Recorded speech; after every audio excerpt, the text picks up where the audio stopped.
नमस्कार. महाधुरळा यूट्यूब चॅनलमध्ये मी गुरु बाळमाळे आपल्या सर्वांचं मनापासून स्वागत करतोय. संपूर्ण जिल्ह्याचं ज्या मतदारसंघाकडे लक्ष होतं ते कागल तालुक्यातील बिद्री बोरोडे मतदारसंघात अखेर शीतल फराकटे यांचा पराभव झालेला आहे. कारण राष्ट्रवादी अजित पवार गटाच्या त्या जिल्हाध्यक्षा होत्या, उमेदवारी न दिल्यानं त्यांनी बंडखोरी केली आणि शिवसेना शिंदे गटात त्यांनी प्रवेश करून शोभाताई फराकटे यांच्या विरोधात निवडणूक लढवली. संपूर्ण जिल्ह्यात याची चर्चा झाली.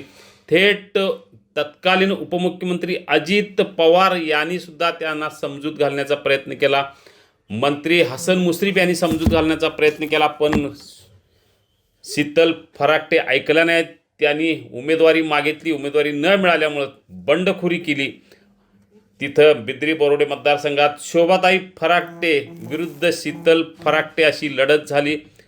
संपूर्ण जिल्ह्याचं लक्ष या लढतीकडे लागलं होतं, पण या चुरशीच्या लढतीत शीतल फराकटे यांचा पराभव झालेला आहे. तिथं शोभाताई फराकटे या विजयी झालेल्या आहेत. त्यामुळं शीतल फराकटे यांना हा मोठा धक्का आहे. त्यांनी पक्षही सोडला, शिंदे गटात प्रवेश केला, निवडणूक ताकदीनं लढवली, पण त्यांचा मोठा पराभव झालेला आहे बिद्री बोरोडे जिल्हा परिषद मतदारसंघात. आपल्याला अशाच निकालाचे अपडेट हवे असतील तर आत्ताच सबस्क्राईब करा महाधुरळा यूट्यूब चॅनल. धन्यवाद.